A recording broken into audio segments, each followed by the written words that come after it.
Welcome everyone to another edition of the Subseasonal Forecast Contest. It is March 23rd, so we are forecasting out to April 7th, April 11th, hard to believe, well into April. Still doing HDDs, just as a reminder, we do HDDs through the end of April, all forecast issued through the end of April. And today we have a special guest, Matt Lanza, returning champion Matt Lanza. So we're gonna turn it over to Matt here in just a little bit to talk about industry and all kinds of forecast perspectives. All right, for today, in terms of the agenda, sticking. We were just talking about offline how maybe this week's a little less exciting than some of the weeks from back in January and February when the weather seemed like it was going crazy.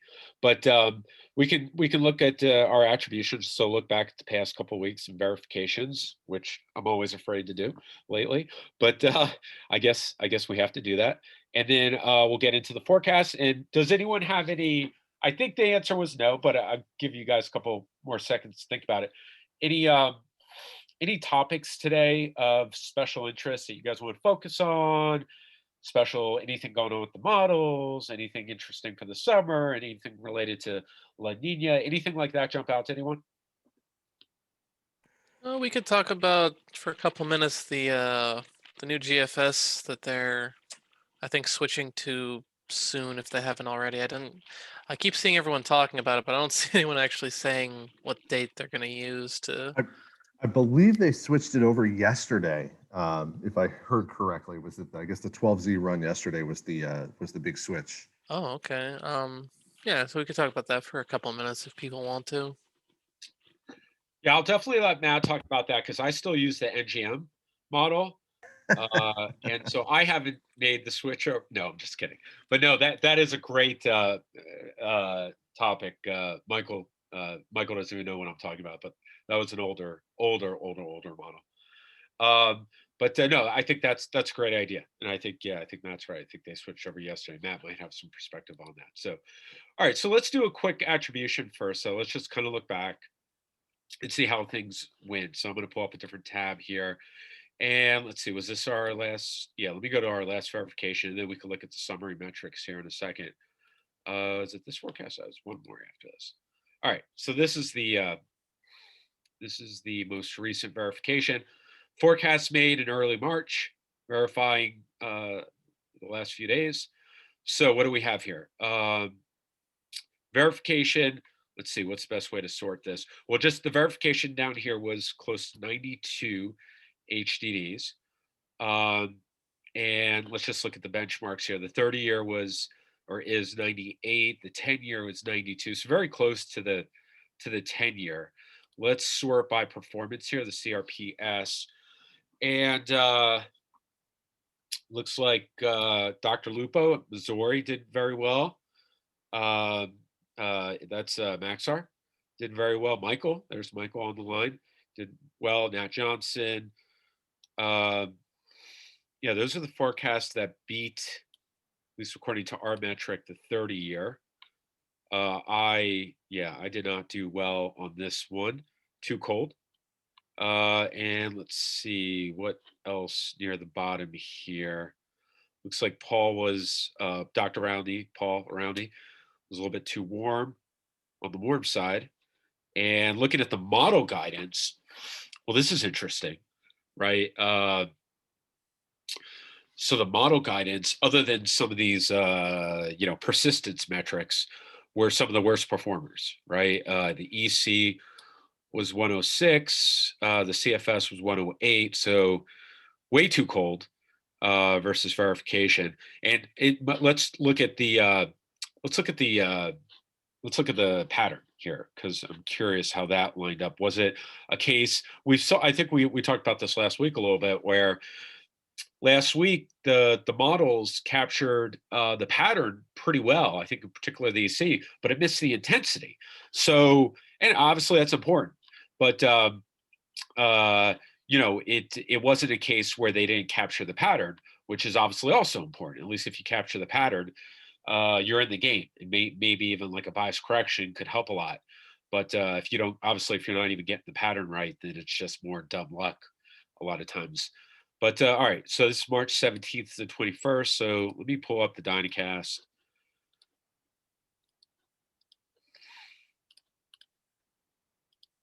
And what? 2021.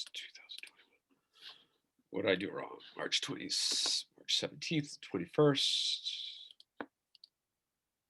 Should be able to pull up 21st, 2021, right?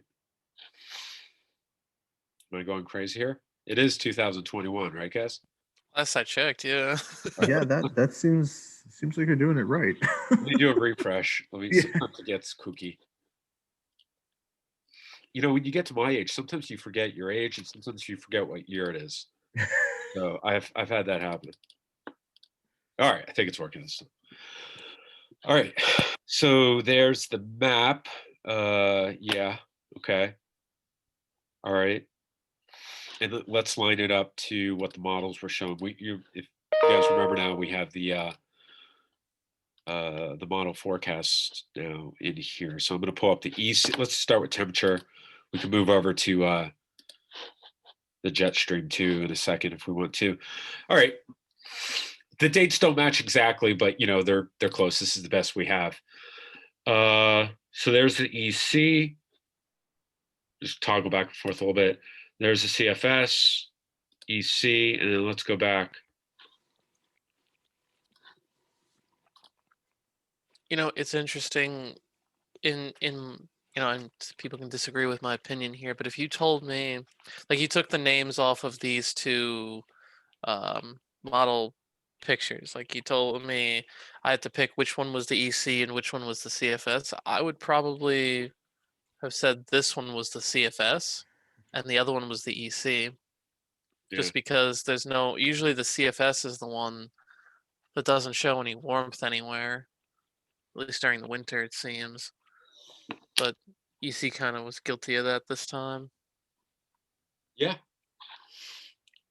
Well, yeah. I mean, I'm trying. You know, you try to be generous when you look at these things, and it's not the worst forecast I've ever seen. That's for sure. But the EC, you know, had some decent cool anomalies in the Northeast that didn't work out too well. Midwest being you know, had the right direction in the Midwest barely, did not have the right direction in the South, and then the West is kind of a mixed bag. I guess it got California right, but it did not get the interior West right. And yeah, to Michael's point, it seems I agree with you. And actually, what was the Scometrics? Did they? Was that also no? Actually, the CFS was still colder somehow. But it does look like, from a spatial perspective, you know, just my 2 cents, that I guess maybe because the CFS caught more of the warmth in the Midwest and Northeast from a pattern perspective, at least, that it looked more correct. Let's look at the 500 too. Just curious here. We'll do global view. Pull both of these up. This should be interesting. All right, and then let's switch this. Oh, let's switch this. So global 500, right?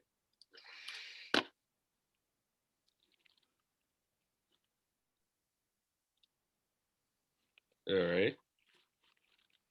So what do we got here? This looks like one of those not great, not terrible type looks. Yeah.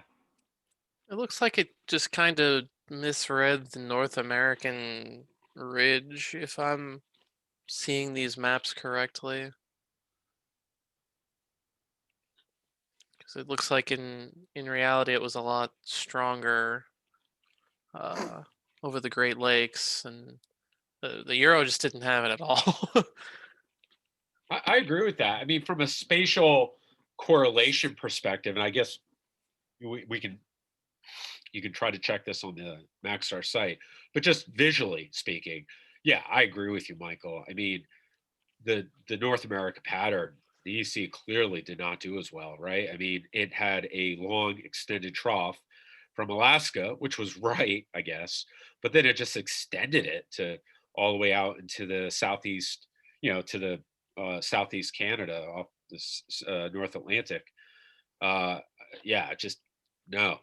Uh, no, that didn't work out too well. It kind of had the, the ridge over Europe, but I guess, and I guess this is not, I feel like, and Matt may also have some thoughts, capturing this kind of split with the trough kind of backing off the California coast, that's a tough thing for the models this far out to do. And I think the EC, we've talked about this off and on now for the past month and a half, but I'd love this. It's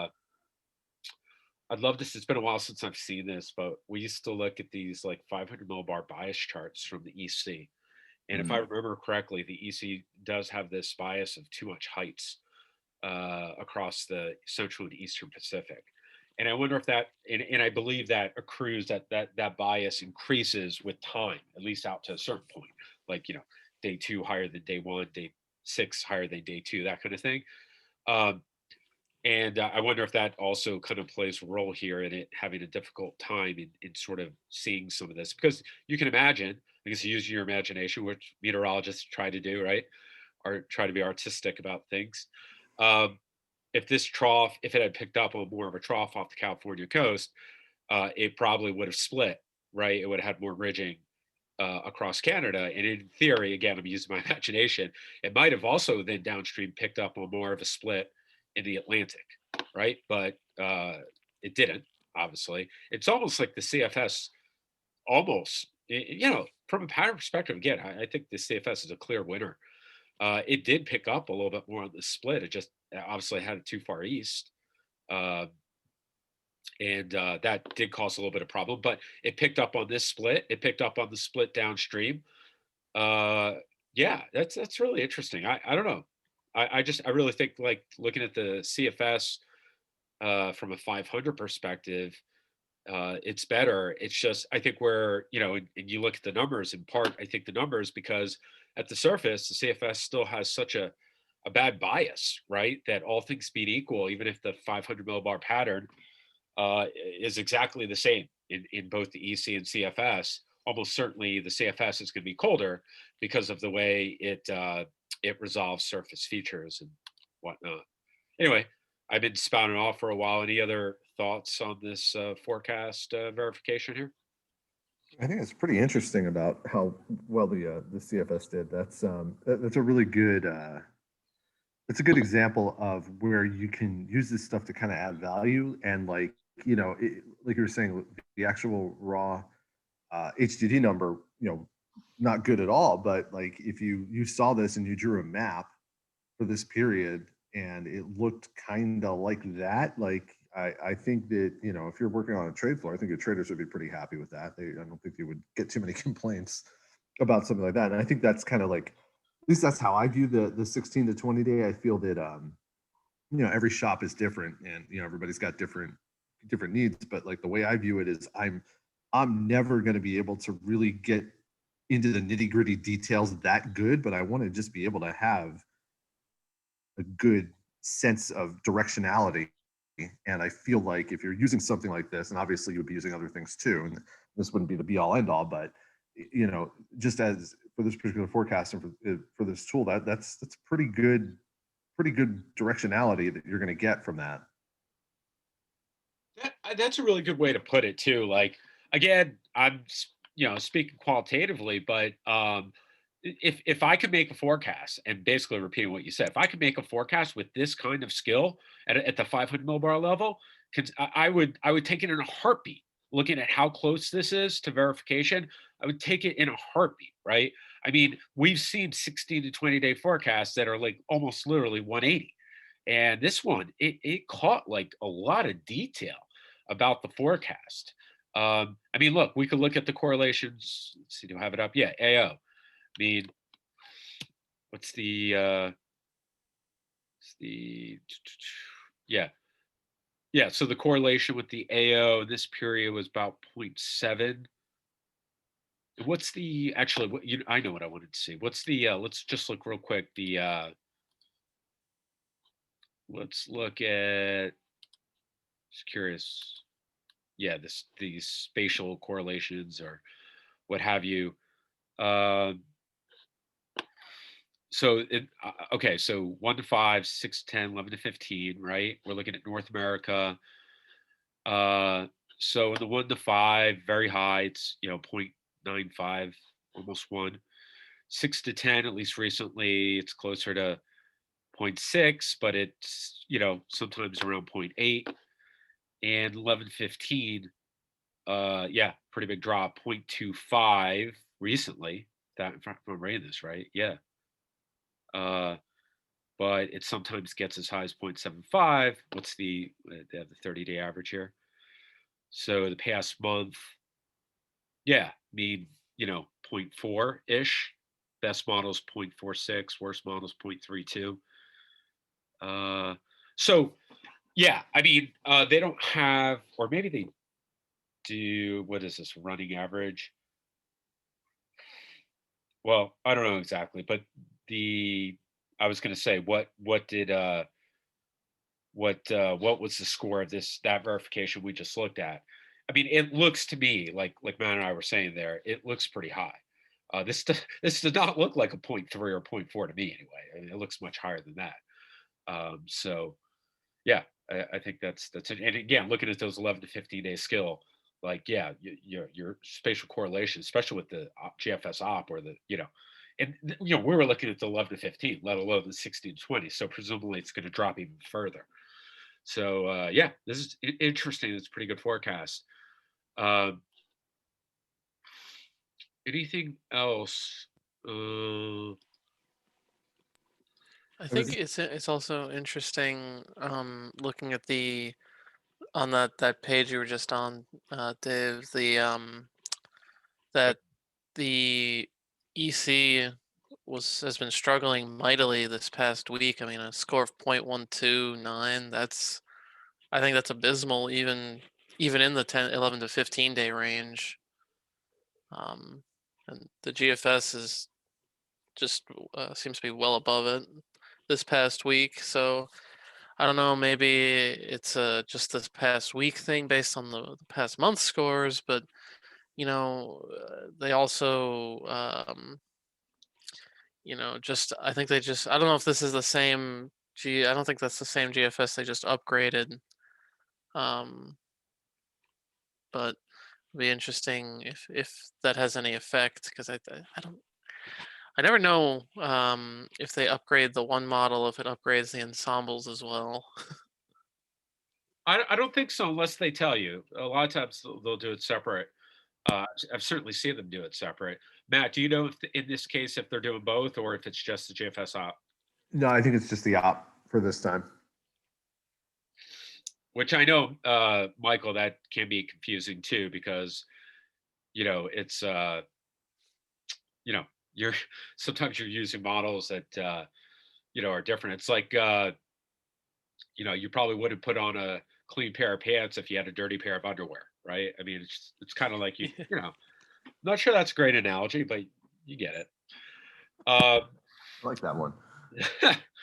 All right. So, yeah, I mean, there's a lot here too. I mean, just looking at these verifications, it'd be interesting if we have the 16 and 20, but of course we do have the 16 and 20, at least from a digital perspective, and we can see. Let's just look at this is for the forecast this heating season. So going back to October, and the EC is -5. Yeah, it's still the case here. We've been talking about this all winter, and the gap has closed somewhat, but the CFS is still beating the ECMWF in our performance metric here, which almost certainly would be a first. And I'm sure not just right like here, but like it seems like I can't remember a season where the CFS beat the EC in any sort of metric. Maybe Matt can, but just it seems like it's pretty unusual. Let's just look at our metrics real quick. Here's the first heating season. So I'll EC, even one up you a little bit there, Dave. I can't remember a time where the CFS wasn't dead last yeah, with a significant number of forecasts, of course, because I mean, there's some people forecast once and like, but cooling season got destroyed here. Yeah. So certainly since we've done the contest, uh, it you know, that hasn't been the case. So we'll have to see if this is sort of I mean, it's a lot of forecasts for a one-off, right? But how many forecasts? It's not, it's 22 forecasts, right? Because we only count our sample. We're only looking at Tuesdays, so Tuesday forecast. So obviously the EC is issued twice a week, so we're, it's about 50% of the EC distribution this winter. But again, we've since these previous 1, 2, 3, 4 seasons, it's never been that close. So we'll see what that means for the summer, right? Or see if it means anything for the summer. Matt, maybe I could ask you a question about that too. How's the market perceiving it? Is the market like aware? I know there's different forecast metrics too, but is the market also seeing the fact that the CFS is more competitive this winter? And if so, what do they make it? Do they attribute it to just probably just got lucky? There was a couple events, it hit, or does the market kind of think that, well, maybe the upgrades, whatever that they made to the CFS have finally taken, and maybe it's a more competitive model now? It's tough to say, at least from my seat. I don't hear very much about that, and I don't hear. I can't. I probably could not tell you the last time I heard anybody talk about the CFS. Short of short of from a maybe a seasonal point of view, rather than like a 16 to 20 day kind of deal. It's interesting because we've been talking a little bit more with our office over in London this year, and it's actually pretty interesting how the market over there is very in tune to the European the Euro weeklies. Whenever they come out, the market's very, very interested in what those have to say over there. Whereas over here, I think the market's interested in the Euro weeklies more so than the CFS. But unless it's like the middle of winter and it's going to show something bombastic one way or the other, it's not going to move a ton, just based on that. So to me, that's kind of interesting because, if you've got this CFS model kind of in the background that's quietly been, I feel like it's been improving. I certainly feel like I've looked at it more this winter maybe than I have in the past.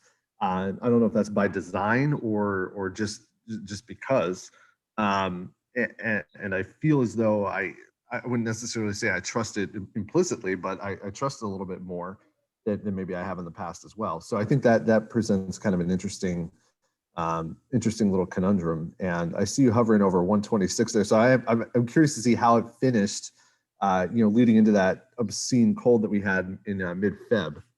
Yeah, I was okay. Yeah, let's do that, because I was thinking the same thing as you were talking. I'm like, let's. So this was one of the colder periods, right? Verified 190. The CFS was 180. Wow. The EC was 140. Let's see if we have the maps. Sometimes we're missing the maps, but hopefully we have it. Let's start with the 2 meter. Yeah. Let me get rid of some of these old ones first, real quick. All right, there we go. All right, so whoa, geez, yeah. Where's the EC? We can pull up the EC. There we go. Holy cow, is that right? Oh man. Wow. Yeah, that's not good. So this was the 1014. Where did I have that? Oh, it was over here, right? It's behind. I can get it. There we go. Let's just do our due diligence here. Make sure. But I think we know it's going to look cold. Yeah. And I think it's important though to look at this stuff because I mean, like, if the model's not going to have value during this type of event, which is Right. this is your event. This is why a Met is at a shop that has traders, right? So Right. if it's not going to do well, then what's the point? Right. I mean, yeah, from a pattern perspective, it was almost worse than the number. I mean, yeah, like, yeah. I mean, this is in part, and I remember talking to some folks during this period, like Dave D'Arcangelo and stuff, and this definitely caused some confusion, right? I mean, you have the EC. Let's look at what the EC was showing globally. So I keep losing it. Global, and we'll pull up the CFS global. Okay, so again, 10, 14, so it's CFS. Wow. That Alaska Ridge right off the bat just screams out at you. So let's do this again. It's a real impressive failure for the EC. It's an impressive failure. I like that. If you're gonna fail big. Right. Right. So let's do this again, I guess. Just to see this. It's funny. You know,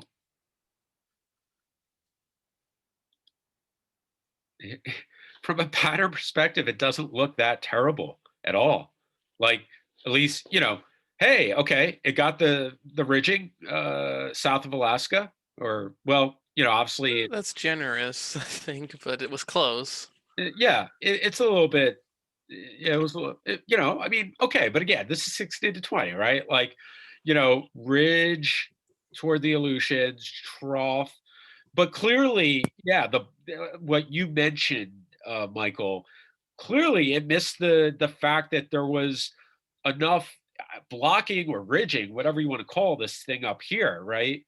That it was generating obviously a tremendous amount of cold air that the EC just did not resolve well, right? I mean, the EC had this kind of break, right, from Asia across, and it kind of diluted the cold. It didn't allow for the production of as much cold, right, across Western Canada. And, it was more of a zonal, had a zonal connection than what verified, right? This was really important. The fact that, again, in some ways, a little bit analogous to what we talked about, where there was more wave breaking, right? There was more of a trough that developed to the northwest of Hawaii, a lot more ridging downstream up here, which we know, right? When you put ridging up in Alaska, northwest Canada, you tend to build a lot of cold air, right? Let's see, let's go back.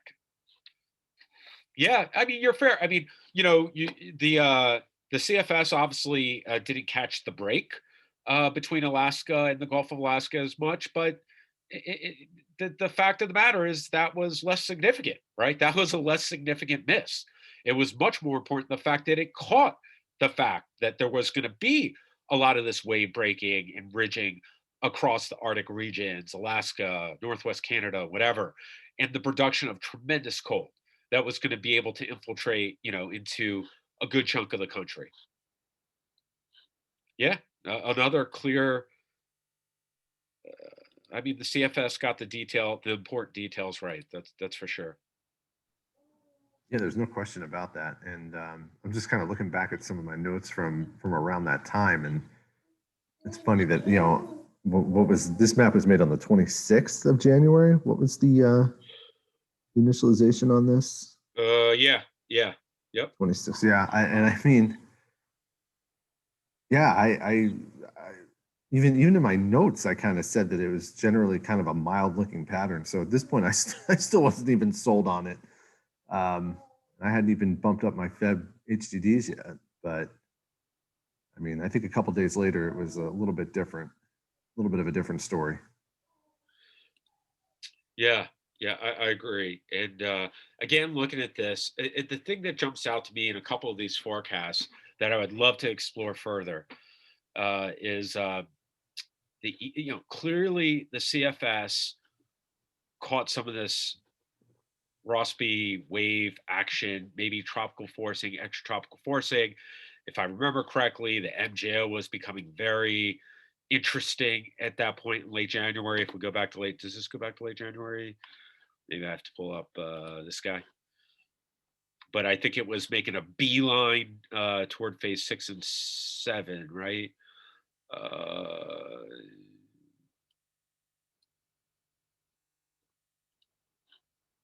on, you're not going to show me. Let's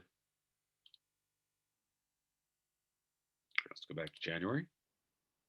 There we go. What is this? Yeah, late January. Oh, no, this this might be the wrong year. Yeah, this is the wrong year. So. Well, I mean, you're right for last year. Yeah, thanks. See, okay, here we go. All right, there we go. So red is January, right? So look what was going on in late January, 21st, 22nd, 23rd, 24th, 25th, 20, where we were talking about 20th. So it was, extending. It seems like the CFS, we're hypothesizing based on information, but this is where you start the research projects, right?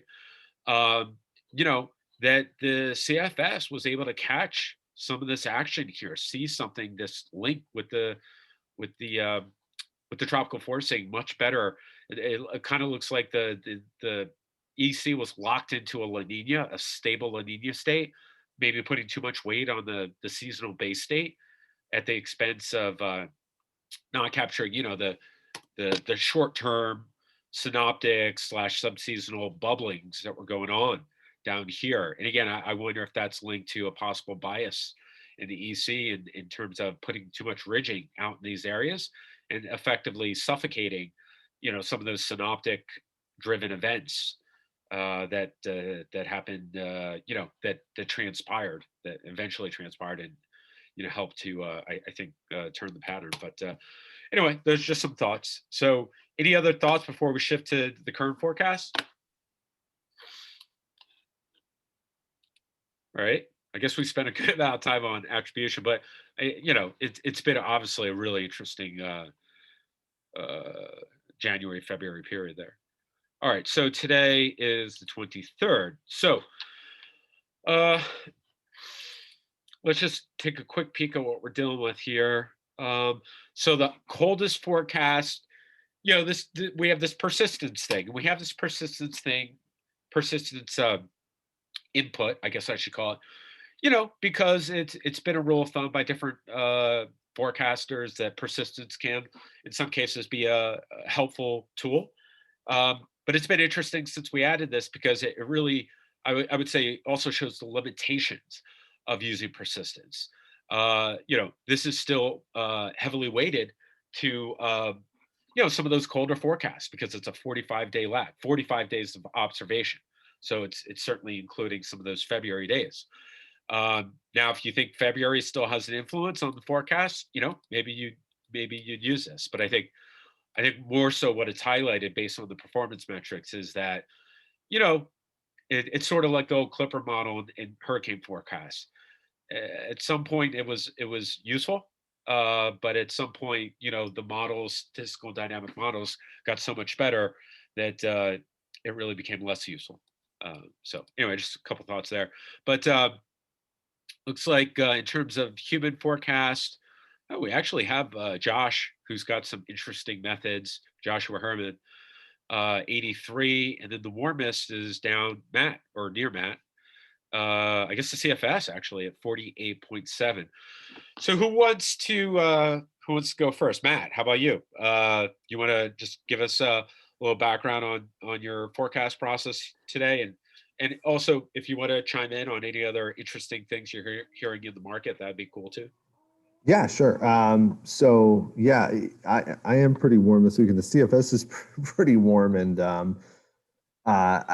this has actually been one of those rare, it feels like semi-rare instances where I feel like I have higher confidence. At least I'm telling people that I have higher confidence in it. We'll see if that actually is what comes to fruition. But yeah, I feel pretty good about the 16 to 20 period coming in warm, just because I feel like there's a number of different signals that are kind of pointing to that.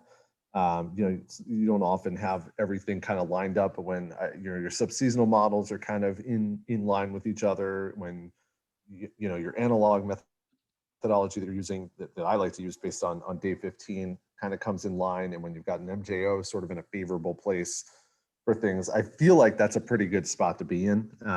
So at this point it becomes a question of how warm, as far as I'm concerned.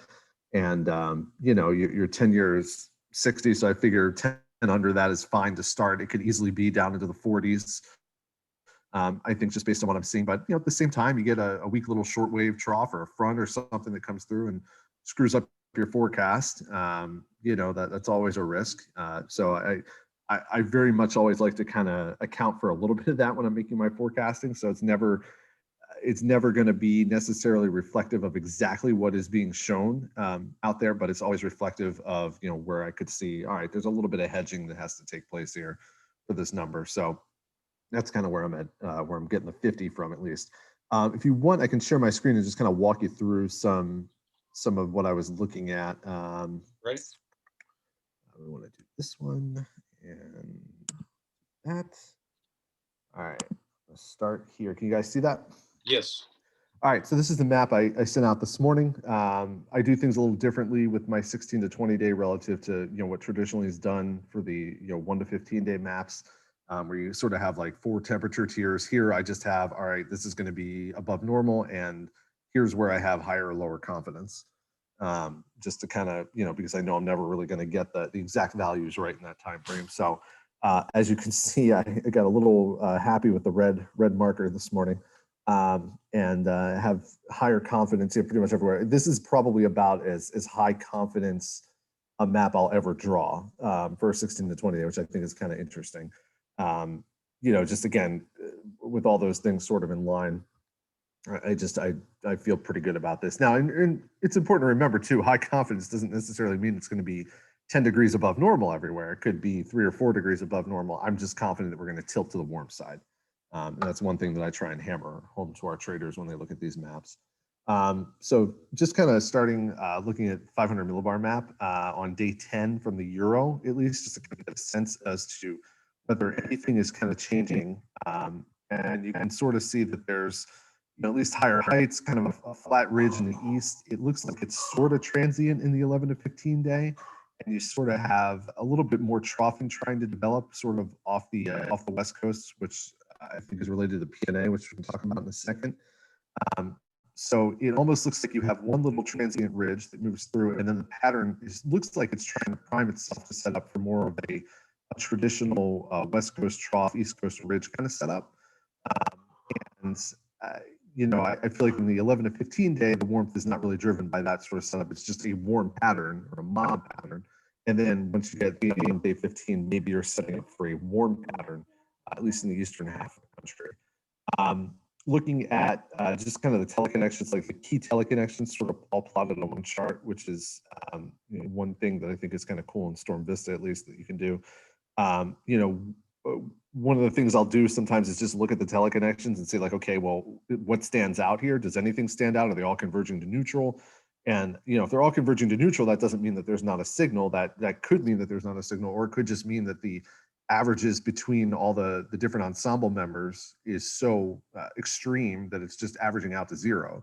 In this case, I don't think that's the case why we seem to be converging, but you've got kind of your strongest positive signals are AL, which is not bullish this time of year, and your strongest negative signals are PNA, which is also not bullish in the East. So I feel like your sort of your stronger signals here at least are set up for kind of a mild look as well. And then if you look at the PNA, just because hone in on this a little bit more. So is there any sort of wild spread in the PNA that might have it, averaging out? Is it like, is there like a couple -6 members that are skewing the average low? And it doesn't seem to be the case. It seems like between the Euro and the GFS ensemble members here, about 90% of them are probably below zero, negative. And there definitely seems to be a cluster down here around -1 and -2. So that's a pretty solid negative PNA signal, I think. So, all right, that's sort of one of your puzzle pieces is there's a chance that there's probably going to be some kind of trough in the West, which, I think ups the odds pretty considerably that you'll have a warm East and more bearish outcome here, 16 to 20. One thing I do is I like to take sort of ranges of some of these teleconnections, reasonable ranges, and plot them all together. What I call like kind of a mashup here. And these were my maps this morning. So the map on the left is what I sent in yesterday, what would be a hypothetical 16 to 20 just based on teleconnections. And then the map today. In the East, there's not a lot of difference, but in the West, there's some significant differences with a little bit of a cooler signal today than yesterday, which I think is again related to that PNA look getting a little bit stronger. Your Eastern look is not off the charts warm, but it's definitely mild for sure. And I think that, again, another data point that to me argues, okay, let's go warm. Then you look at the MJO and we end up kind of in this sort of it's kind of I think it's interesting late. Number one, because of the amplitude, which I'm a little less worried about the amplitude of things more than I am, well, where are we stopping here? And we're stopping right around on day 15, at least, right around phase 6, maybe phase 7, at least according to this. So, to me, that's still, that means we're probably going to start the period on mild. But once you get into phase 7, I think the correlations in April are generally, I don't want to say average, but maybe just a little bit warmer than average. And then once you get to 8 and 1, you start getting your more legitimate colder risks. So at least initially, I think we're starting off pretty warm, or sort of in a warm phase. So again, more support, I think, at least in my opinion, for this. I feel that this is kind of backed up when you look at the Hubballer diagram, where you can see sort of where the main MJO wave is located, and that there's coherence to this. I think. There's validity to it, and it ends up sort of in that 5, 6, maybe 7 range late. It does get a little muddy out here late. We get a little bit more convection maybe across the Pacific and over Central America. So I think that maybe this signal becomes a little more muddy as you go into the 16 to 20 day, but still, I would argue it's probably kind of still on the warm side. And would further add support to that. Obviously, the CFS is just, very, very warm. There's really no two ways about that. It's about as strong warm signals we've seen. I find it very interesting that the CFS really mirrors this look that I got from the teleconnection analogs today, almost perfectly. So again, to me, I'm like, okay, this is you're trying to. I never like being too confident, because when you're too confident, that's usually when your forecast is going to bust. But today I don't really have a choice. Like, I have to be kind of confident in that. Then the Euro weeklies, which I'm not crazy about this map and this look, but just looking at strictly at 2-meter temps, it's warm. I think if you could probably make a case. Let's take a look real quick at 500 millibar and do 7-day average, which is again not perfect, but not terrible either. And you can sort of see just a broad high heights ridge, whatever you want to call it. It doesn't really have the PNA signal, but it does sort of have it getting close. Maybe you get some sort of extension from a positive EPO sort of look into negative PNA. You just get this broad West Coast trough. I could see that happening. The one risk that I think is a little interesting is you do have a little bit of a weak negative NAO. So I think that may focus some of your risk a little further north for the warmth.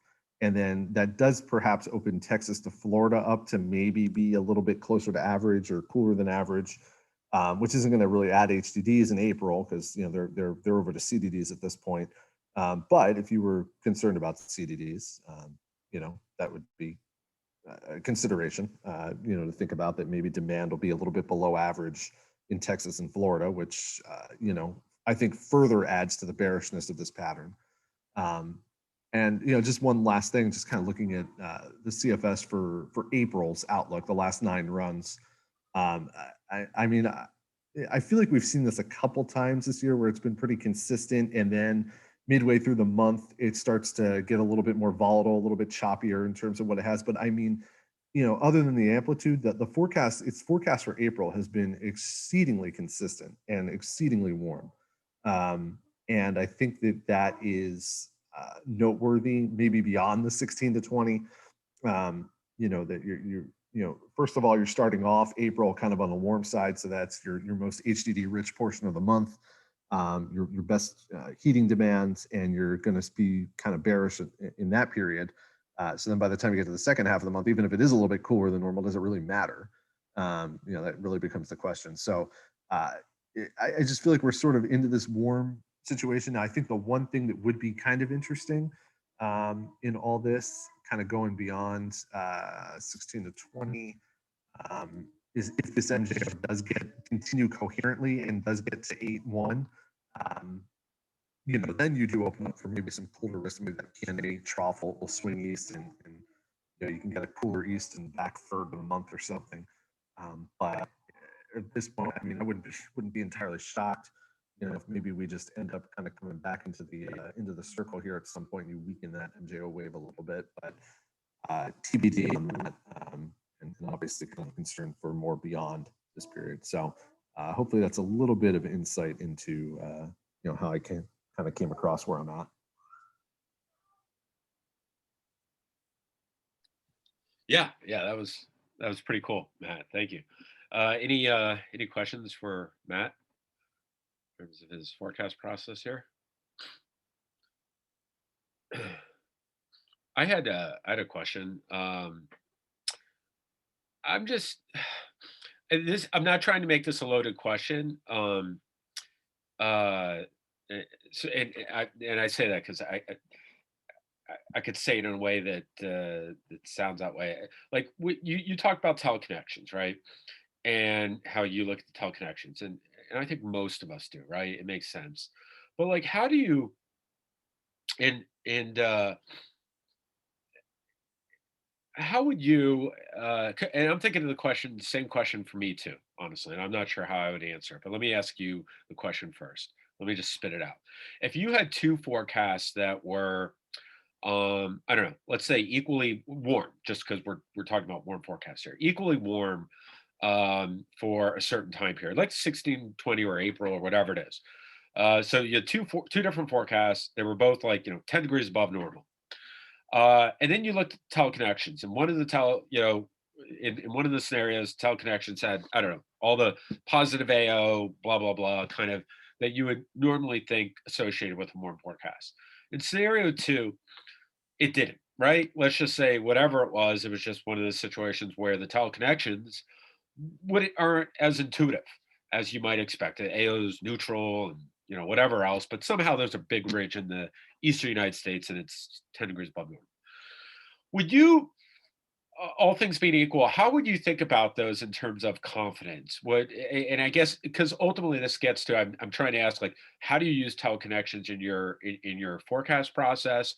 Are they like a gauge in terms of confidence, or is it something else? Does that make sense? And do you have Yeah. okay. No, that makes total sense, and that's an issue that comes up often, very often. And I feel that it's, at least in my own philosophy, just based on the people that I've worked with, and what the information that they like and things like that. I'll look at the teleconnections kind of first before I'll look at really anything else for the 16 to 20, before I look at the CFS, before I look at the Euro. Basically, what I want to ask myself is, okay, if all else is left alone and you have whatever this pattern is on day 15, what would that look like going into day 16 and 20? Would that stay stuck in place? Would that change? Would that, would you be neutral, and sort of get like a hybrid situation? Would it get stronger, stronger warm, stronger cold? And so basically that's my first pass is what I'm going to do is look at that. And then, okay, I'll ask myself, all right, so now what does the CFS and the Euro show? And all right, they're either in phase, great. I feel like I have a little bit more confidence, or they're out of phase. And it's like, okay, well, why are they out of phase? So then, it's one of the things, even when I'm kind of going along, I'll plot a map and maybe I'll get a warm map, but I've got like a negative EPO or something. And I'll be like, that doesn't really make sense to me. Like, why do I have a warm map with a negative EPO? Typically I wouldn't expect that to happen. And that'll require, all right, well, let's go back and look, what is the spread within the model? Are there any other red flags showing up on any of the, the 500 millibar maps, or Jetstream, anything like that? Is there something that just seems kind of out of whack? So for me, it's a gauge of my own personal confidence at first, and then I'm absolutely not married to that, and I'll often draw a 16 to 20 day map that does not look anything like what the teleconnection maps show. But I like to present it to our traders at least, so they have that and say, like, and this is me saying to them, look, all else left alone, this is where we could go into the 16 to 20 day. I don't agree with this, but this is what it shows. Or, a day like today, look, this kind of adds a little bit more evidence, I feel, for a warm pattern. Right. That's, I feel like it's something I've only done for a couple years now. It's something I didn't do really early on, but I felt like I needed to do it because it just kind of I feel like it grounds me a little bit. And it also grounds me in terms of not being overconfident because there are a lot of differences sometimes. And I don't want to be too confident in a forecast because that's where you can get railroaded. And I think one of the things that's important to remember, especially for anyone that wants to get into the industry, is that not every shop is going to be like that. I've been very fortunate that the traders that I work with are kind of understanding and actually appreciate that kind of process. Whereas there's other places they're going to just want an answer. All right, well, what are you confident in? Tell me. Give me the answer. And and it's not always a little bit more nuanced. So your mileage is going to vary on that, but at least that's what's worked for me. Yeah. No, that's helpful. Thank you. Let me ask one more quick question, then, Michael, I do want to turn it over to you. We'll do the role play here. Let's do a 2-minute drill where you have to give us your forecast. You have to give us the forecast at the end here. So get ready. But my last question there, Matt, was, and again, this is something I don't know the answer to, but I'm curious. Um, all things being equal, if we had like a large subset of forecast verifications for the 16 to 20, and you know the subset A were associated with strong teleconnections and cold forecast. Subset B, weak teleconnections, cold forecast. Do you think there would be a significant difference in skill between the ones that had the strong teleconnections versus the weak ones? That's a tough question. I, I I don't know the answer. Yeah, I think there could be, um, but I'm not really sure. It makes it tough because I'm trying to think how to word this properly. I, this is where you get me stumped. um, I don't know the answer either. So yeah, yeah. it's tough because I've seen it work.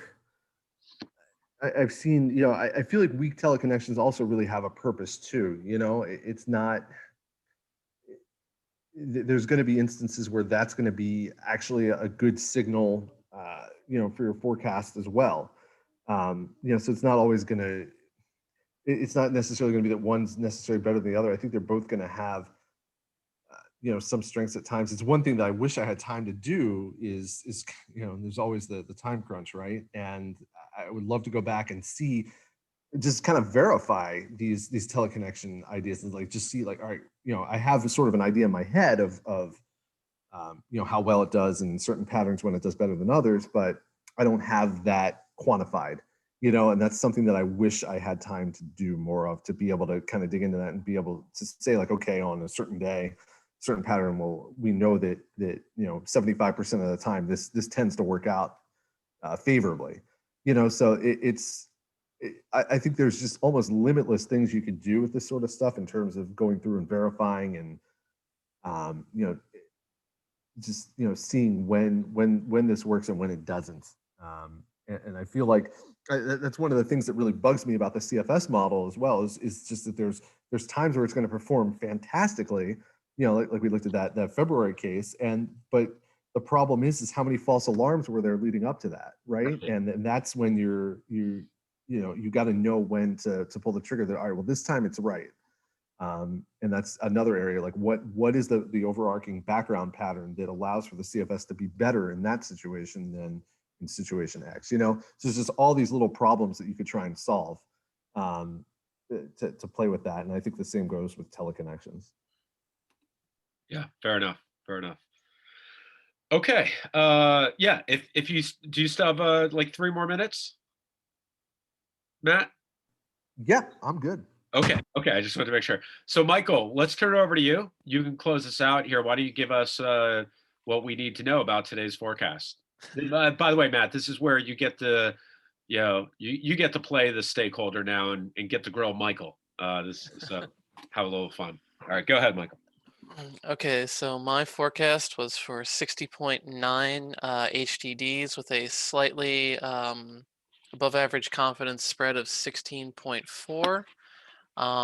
Went with my usual formula, starting off with a base value of 63.86, which I got from a blend of the 10-year and the EC. Lowered my value by 5 HDDs based on an extremely warm CPC forecast. Pretty much the entire country above average, with the exception of the northern half of the West Coast and maybe part of Maine, maybe, but not too sure about that. And then ended up lowering my value, or increasing my value by 2 HDDs based on the teleconnections not looking as warm, at least on the CPC site, looking like the AO might reach negative as well as the NAO, which gives me a little bit more of a colder look, but not that much colder. So that's my forecast. Any questions, comments, complaints, concerns? Do you have any thoughts on the difference? Because I know one of the things that I showed was the AO being actually positive, at least on the ensemble mean from the Euro. Do you have any thoughts on the CPC side, which I guess are using GFS Yeah. ensemble? Any thoughts as to why that might be different, or how that has performed? The last couple months. So I kind of took a little bit of a risk with that, because they do have you can kind of see where it's verified based on where the forecasts have been on the 14-day. And the past 2-ish weeks, it's been at the top end of guidance and it's been at the lower end of guidance. So I'm kind of going based on how it's looking. It looks like it goes to the bottom, then towards the top, then towards the bottom, and now it's at the top. So I'm kind of guessing that it will be more towards the lower end of guidance, which would kind of just putting it at around neutral to slightly below the neutral area. So slightly negative to neutral. So I kind of just went with a slightly negative forecast based on that. And that's actually kind of interesting how it's verified. That's really noisy and really really annoying. Um, Yeah. do you have any thoughts as to why what's going on there? Is there some inherent bias? Is it something that's going on with the overall pattern right now? Um, I don't have a good answer for you on that. Giving you an industry answer, I will have to check on that and get back to you on that. Um, That's a good answer. That's actually something I'm just kind of um, I haven't really been paying that close attention to that, and that just seems that's extremely volatile. That would drive me crazy. Yeah, since about what, mid-Feb, somewhere around here. I mean, yeah. yeah, I mean, this 0.7 correlation, I feel like a lot of it was driven by, December, January, it was decent. Like, it was like negative and it showed negative. But yeah, you're right. Since mid-February, As uh, soon as we dumped all the cold out of the Arctic. yeah, yeah, yeah, yeah, maybe. So It's almost like sometimes I look at this and I'll think like when you see something like this, it's almost like there's some sort of what I always call it an explosion. Then you have aftershocks, right? So it's like these little waves here seem to be like the aftershocks of forecast produce. Something when the Arctic got cleared of cold seems to have set off. And this could I haven't really looked at strato stuff lately, so I wonder if this is related to anything in the stratosphere or us coming off of whatever it was back in January with the warming event. And this is sort of like the ripple effects of that, like the couple waves, and then maybe in a couple of weeks it'll kind of settle down and come back to maybe a better correlation. it's that another great research question, right?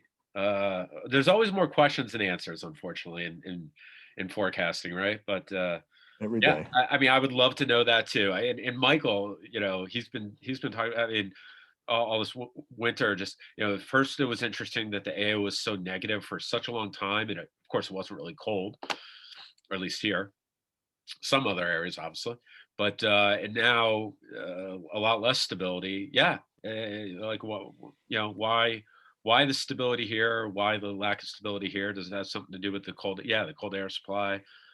Does, maybe tropical forcing that, for some whatever reason, a little bit, maybe there was less extra tropical interactions.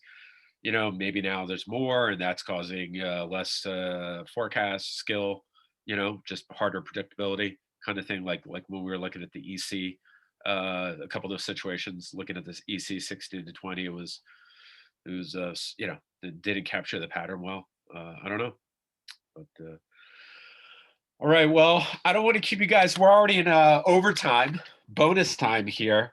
So thank you, Matt, for joining us today and walking us through your process. And I think we opened up also some really interesting research ideas that hopefully at some point some of us will be able to take a look at. It would be great. Yeah, thanks for having me again. And this is a good conversation, really enjoyable. All right. Well, we'll have you back soon. Thanks a lot, and have a good rest of the day, guys. Thanks, you too. Bye, guys. Bye.